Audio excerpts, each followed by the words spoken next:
Hey, what's up mga pre, and welcome back dito sa ating YouTube channel. And for today's video mga pre ay pag-uusapan nga natin itong CTO tokens mga pre, kasi pwede na nga daw natin dito maklaim. So dito nga meron silang nilagay dito na link. Dito natin makikita yung step by step guide kung paano nga ba daw natin makukuha yung ating token dito. And then claiming period mga pre is 1 month pa naman. So gagawa lang tayo ng guide ngayon. So September 27 hanggang October 27, 2024 mga pre. And then follow nga daw natin itong kanilang step by step guide para to secure daw dito ng ating token. So click natin itong link and then papasok tayo dito sa kanilang website ng Satoshi. And then sabi nga nila dito natin makikita yung step by step guide to claim your CTO tokens dito. So first nga natin gagawin dito mga pre is connect your wallet. So kailangan natin i-connect yung ating wallet sa kanilang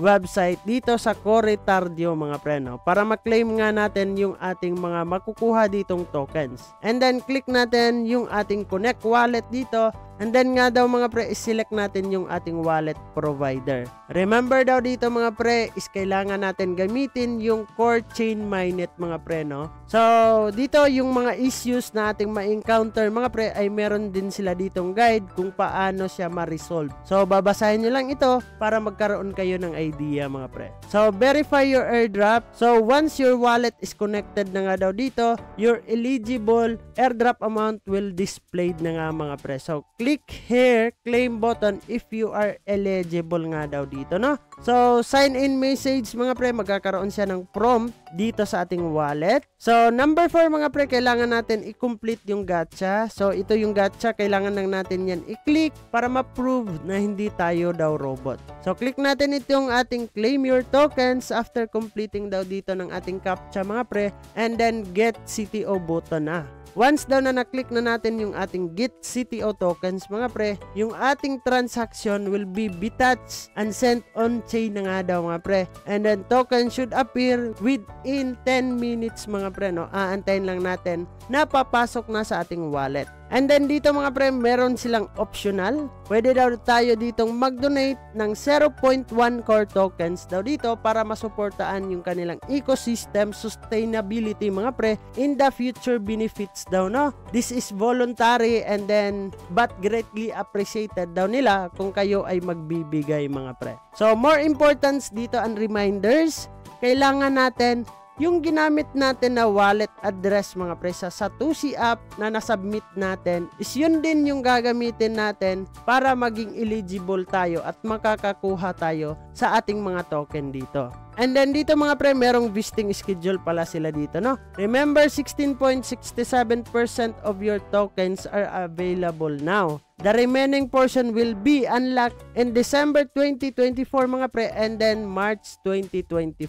na. So papasok na tayo dito sa kanilang link mga pre, and then click natin yan. Pag click natin ito, papasok tayo dito sa kanilang website. Dito nga mga pre, na-claim ko na yung sa akin, no? Hindi ko na maipapakita kung paano ko nakapag-claim dito. So, click lang natin itong connect wallet pag lalabas na yan mga pre.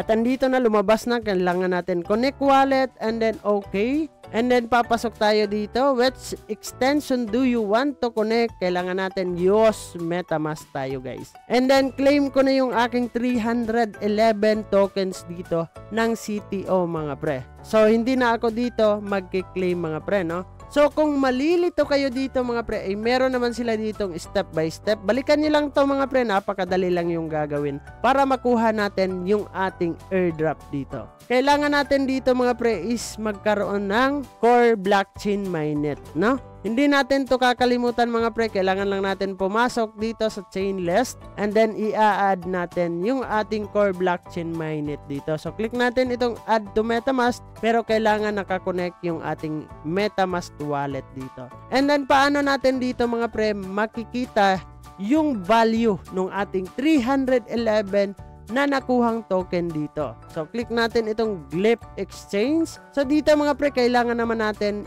i-connect yung ating MetaMask wallet dito sa Glyph Exchange mga pre. CTO tokens mga pre na 311 balance ay value lang niya is 0.052375 USDT mga pre. So paldon tayo dito, no? Pero yun nga lang mga pre, free lang naman natin na grind itong CTO dun sa Satoshi app mga pre. So hindi naman tayo magsisisi, no? So kung wala ka pang Satoshi app, ilalagay ko yung aking referral link dun sa description box. Pwede kayong pumasok dito mga pre, and then libre naman to mga pre, no? Wala tayong babayaran pag nag-participate tayo sa kanilang mga pa-airdrop. So soon magkakaroon pa sila daw dito ng maraming tokens na ipapa-airdrop mga pre, and then soon meron na naman tayong miminahin sa kanilang platform mga pre.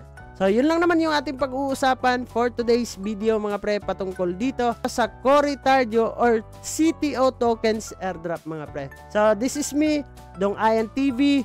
Nagbibigay lang po tayo ng mga information sa mga nilalaro natin at ginagray nating mga play to airdrop, play to earn, NFT games at iba't iba pang mga related dito sa cryptocurrency na pwede tayong kumita ng libre mga pre. So kita-kits soon in the next video mga pre. Ingat tayong lahat and bye-bye!